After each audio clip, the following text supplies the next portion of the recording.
Hello, everybody. This is Dr. Carmen Bryant. I'm your host of Overcoming Narcissist Abuse. Thank you guys so much for being here. Thank you guys for finding something valuable in what I have to say. And those of you that have thanked me for the videos that have helped you, thank you for telling me that it helped you. So it keeps me motivated to keep going. So today I wanted to address, or I wanted to kind of give you encouragement. And I haven't really come up with a title yet, but by the time you're listening to me, I have a title. And really what it is stop thinking with your heart and start thinking with your head. And what happened is this past week, I was on a platform with Helen Sadler, Destiny Helper, or Apostle Helen Sadler. Some of you know her.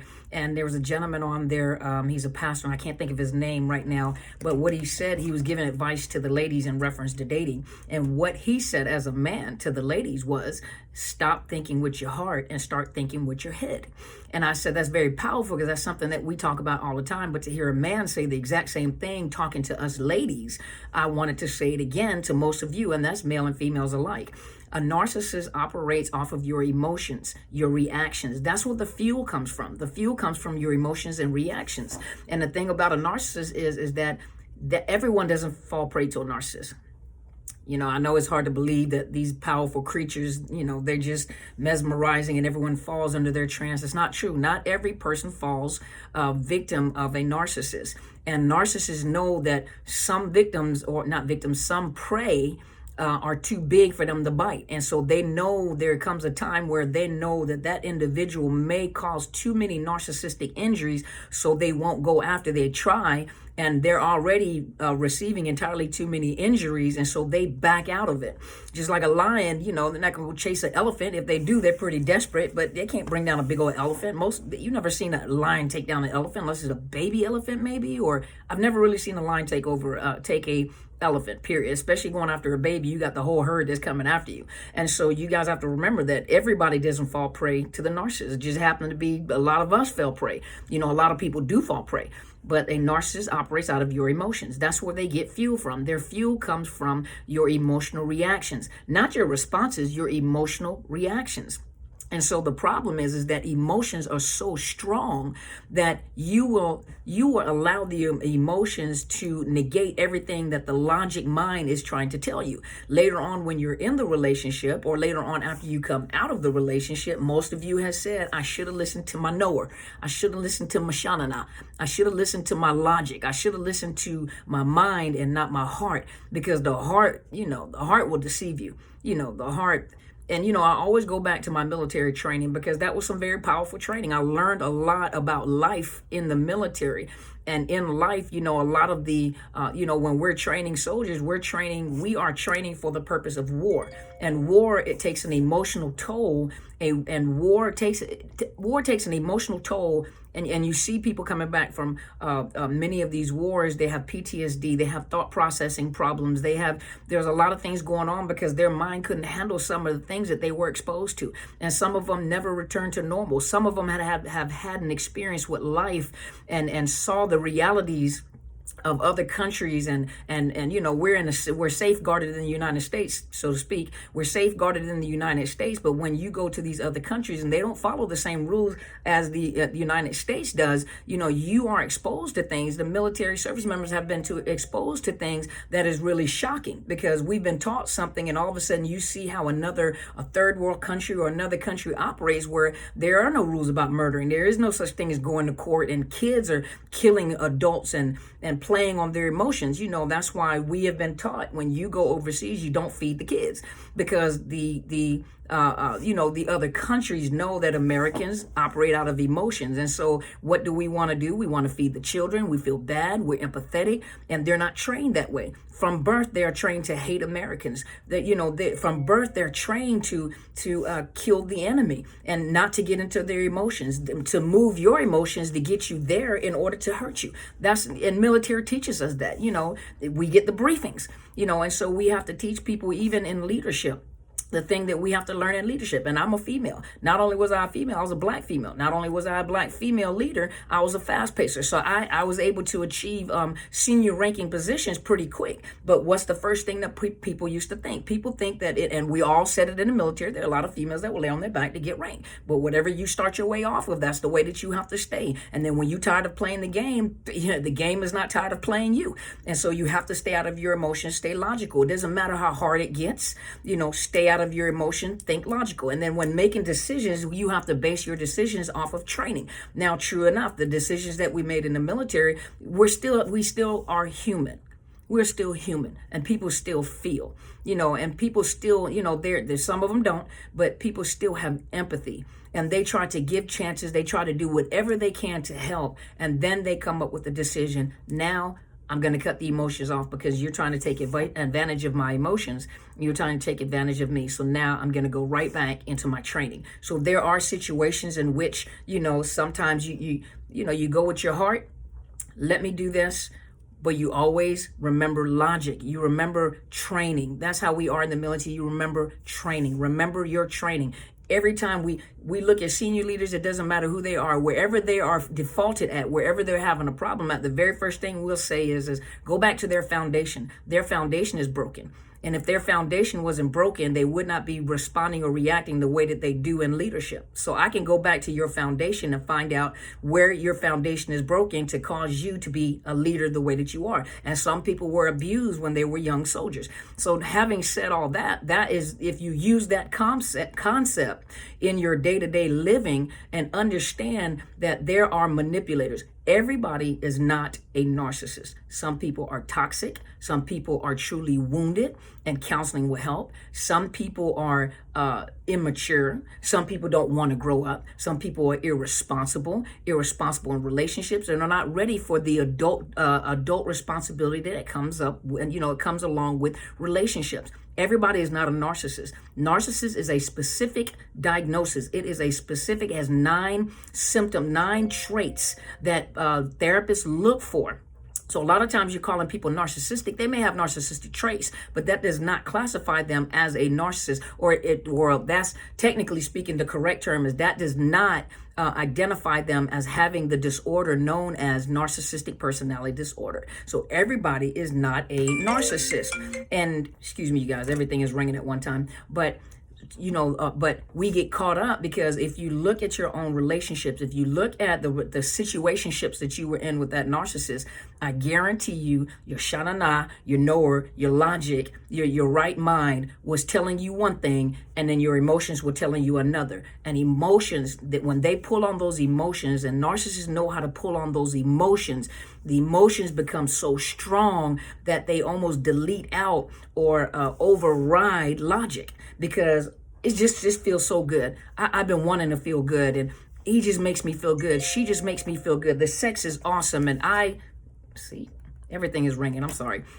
And it feels so good. And so because many of you have these big holes in your heart, you have these wounds from childhood and growing up, and the average person wants to be loved. I'm not talking about the dysfunctional people. I'm not talking about those with disorders. People want to be loved. People want to be in a relationship. People want to belong. Animals want to be in a pack, for safety, a litter mate, a flock, animals, you want to be together, because they want to feel like they belong. People want to feel like they belong. People want to feel like they're loved. Even talking to people, even in a platonic relationship, or just, in speaking in general, people are people are desperate for a kind word. People are desperate for just say something nice. Say good morning. Just speak to me. Just say something. Say something. I was reading this thing. I don't know if it was on Facebook or not. This guy was talking about he was committing suicide and jumped off of the San Francisco Bridge or something like that. I think it was the California San Francisco Bridge, one of those. And anyone that's ever jumped off the bridge has died, And he said that he was standing on the bridge contemplating suicide. And he said all he wanted someone to do was just say hello, say good morning, how are you doing? And he wouldn't have done it. He said there was one person that walked up to him and just asked him to take a picture of them. Didn't even say hello, just asked him to take a picture of him. And he jumped. He said in the midst of the jump, he had regrets about jumping. He said he didn't want to jump. He said, and he survived it. He did get injured. He survived it. And when I guess whoever the boat people are down there in the water said that, this is amazing because most people that jump off this bridge do not survive. And he survived. And he talked about it. He says all he wanted someone to do was say, hello, how are you doing? Good morning. He just wanted somebody to interact. People want people to interact, especially when you have been so wounded and you keep drawing these narcissists because you keep drawing these narcissists because of the fact that you have these wounds that have not been healed. And so that feel good, why do you think people get addicted to drugs and alcohol? It's that momentary feeling that they get, that moment of euphoria, that moment of I can forget, I don't feel my pain. Most people are like that. And that narcissist knows how to find it. That's why when they talk to you, they look for the emotions in the conversation.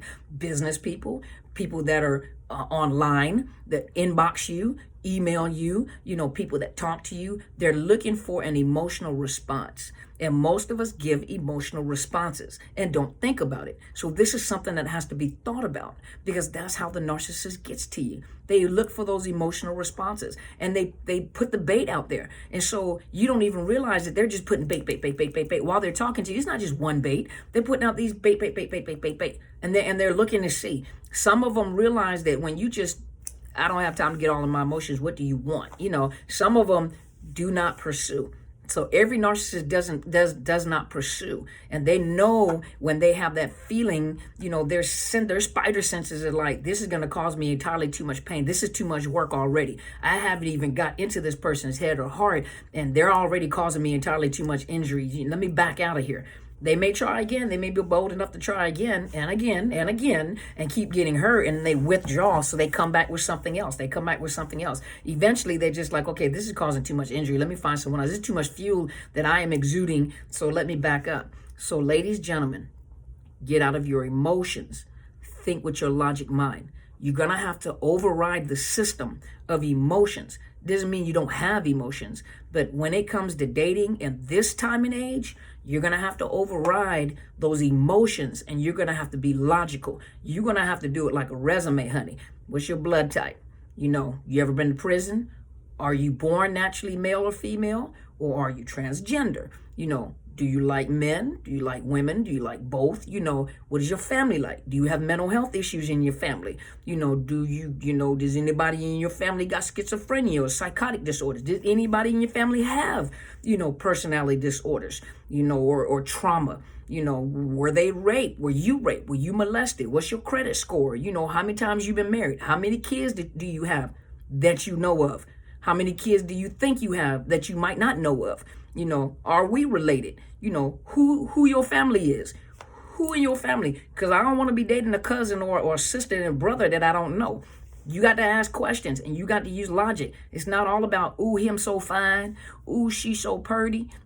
It's not about the appearance anymore. You got to go beyond that. And when you go beyond that with a narcissist, you'll find out, you'll get to a point where there's this hole. And the thing about it is don't say you don't know. Most people are like, I just didn't know. Yes, you did. You had that, and that knower set something off, and sometimes you're wanting the red flag. Give me an exact description of a red flag. Let me show you. That's a red flag.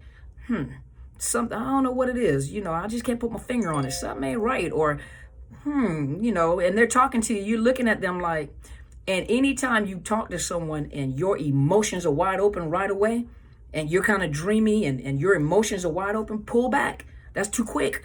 When you start talking to somebody, your emotions are everywhere, and all of a sudden you just feel, and you thinking about them all the time.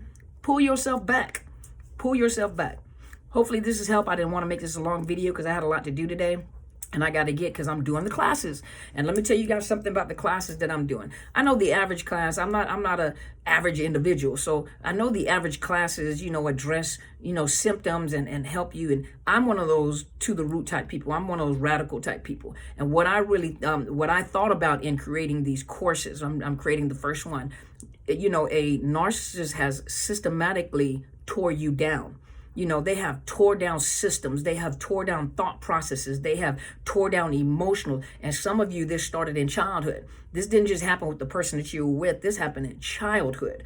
And so these narcissists has worked on every aspect of you, your appearance, your look, your thought process, your dreams, your inhibitions, your anything has tore you down. You don't even know who you are, but they have done it systematically, and it's almost like they were tag teaming. Okay, you next. And so when I create these courses, what I want to do is spend time. So it may take time for you guys to get through the courses. You purchase the courses, you get through the courses, but we're going to address different aspects of your life: childhood, foundation, trauma, parenting style, all sorts of things to help you understand so that you can have a look into your past to start understanding. I think what we call it is psychoeducation in the world of psychology. Psychoeducation is giving you, and is very, very effective. If you don't know something, how can you grow? Your breath stink and nobody tells you your breath stink. First of all, you need to question your friends. But number two, you're going to keep on having this conversation with people, and sometimes people don't want to say anything to you, so they avoid you or they talk about you behind your back. But a real person, a person that cares enough to say, look, girl, dude, look here, get you a Tic Tac. And stop standing in these folks' face with your mouth smelling like that. You may get offended. I can't believe you would talk to me. I don't like the way you said it. Ain't no other way to say it, child. Go get you some gum. Brush your teeth. Go get your throat checked. See if you got a stomach problem. Don't be mad at me. I'm the messenger. I'm just letting you know. And if you don't listen to me, you're going to offend a lot of other people. They're going to say something to you. But you need to get your stomach checked. You need to find out whether you got some issues. You got some bowel issues. Your intestines are jacked up. Go put some Clorox on your tongue. That's what you need to do. See, and some of you guys will get offended, but when you have a person that's willing to say that to you, you get offended and you want to shoot the messenger. No, but it'll protect you from doing that to other people and embarrassing yourself. And those people that don't say anything just let you keep going on and on and on and on. You see what I mean? We need to get to the root of the problem. That's why people are not talking to you. It's not because they jealous of you. No, it's because your mouth stink. That's why. And every time you say A-E-I-O-U, any vowel, people don't want to be around you when you speak vowels. So let's keep it real. So it's the same thing with, when I'm creating these trainings. I want to get to the root. And so they're systematically, just like they did, systematically, what they did is they tore you down from every aspect of your life, starting from childhood, because you draw these people because of the yearning, the holes, and the pain that you have in your heart. So the courses that I'm creating are going to address these different areas, just like the narcissist. I'm a soldier. I thought I told you, but I'm a retired soldier. I'm a soldier for life. And one thing you do, you build people up from the inside and build them up from and then from the outside. Okay, sorry about that, you guys. Phone was ringing. But you build people up. You have to go and find out what their weaknesses and where they have been hurt or destroyed in order to start building them back up. And so that's my whole goal. So you guys stay on the lookout, because I'm going to do, when I do the courses, I'm going to do live courses to give you guys a chance to come at a discounted rate where you guys can come to the live courses while I'm doing the recordings. And then, if you don't get in where you fit in, then it goes back to regular prices, because during the recording, I just want some feedback. So, not during the recording, you can't feedback during the recording, but you'll be there while I'm doing the recording. You pay to be in the class, in the course. And so, yes, it'll be available to anybody nationally, internationally. It will be available to anybody. So it's not limited, it's not space, time, and people limited. And so, but I don't have an interpreter, so it'll be in English. So thank you guys so much for tuning in. I have a book. It's called Unmasking, the Illusion of Perfection. Make sure you check it out. Barnes & Noble and Amazon. You can get a Kindle. You can get it on the Kindle. You can get an ebook. You can get the hard copy. You can get the softback, but you can get the book. Get the book. It talks about some of your experiences. Some of you will be able to identify, a lot of you will be able to identify where you were at and what you were thinking. Yes, it was Christian-based because I used a lot of Christian principles in the book to encourage, but the stories themselves were real people that went through things, and the things that they were thinking, how they were groomed, what they were told, how did they get into these situations, how did their children get into these situations, and how did they get back out. And so I think it is a very valuable book, first of all, to confirm and to affirm that you are not crazy, that you went through these things, and you can see it written in the book. And a lot of people are like, oh my gosh, I feel normal. I thought I was crazy and something was wrong with me. Now I realize I'm not the only one. You are not the only one. My sister also just has another book that just came out. It's called The Essence of the Aristocratic Woman. Check that book out. I got it. Haven't had a chance to read it yet. I already know, because the girl is bad. The girl is bad.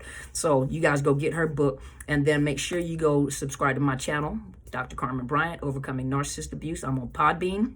It's my podcast channel, Podbean. You can find me in Overcoming Narcissist Abuse, Instagram, Facebook, and I do come on Clubhouse, and I come on live on Sundays. So I'm live on Sundays, and then I come over and I talk to the people over on Clubhouse after I'm finished giving my lecture, my little lecture.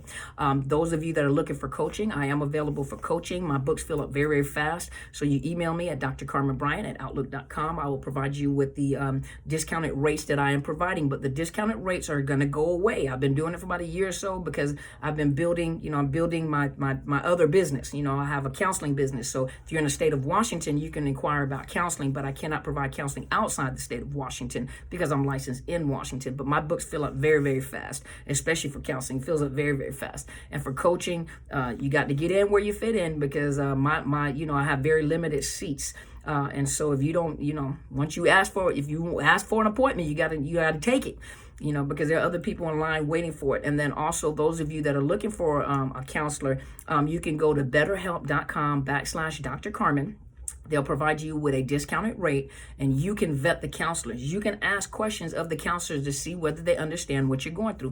A lot of people have given good reasons, a vetted resource, and yes, I do make commission off of it. However, they have some really awesome counselors, and they're getting more counselors. They're actually reaching out to us, asking us to be counselors on BetterHelp because it's growing, and people are sometimes, those counselors that understand narcissist abuse are hidden jewels. Those are the ones you want to look for. Look for trauma professionals.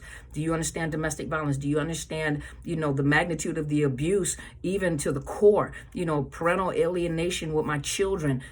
Ask them questions like that. Ask them the questions. Do you know narcissist abuse? No, ask them, do you know about this? Because a lot of times back before we understood how narcissist abuse played out, we knew what you were talking about. Oh yeah, that's this, that's that, that's this. Then we were able to put the language together. I'm like, oh, this is what the person with narcissist abuse does.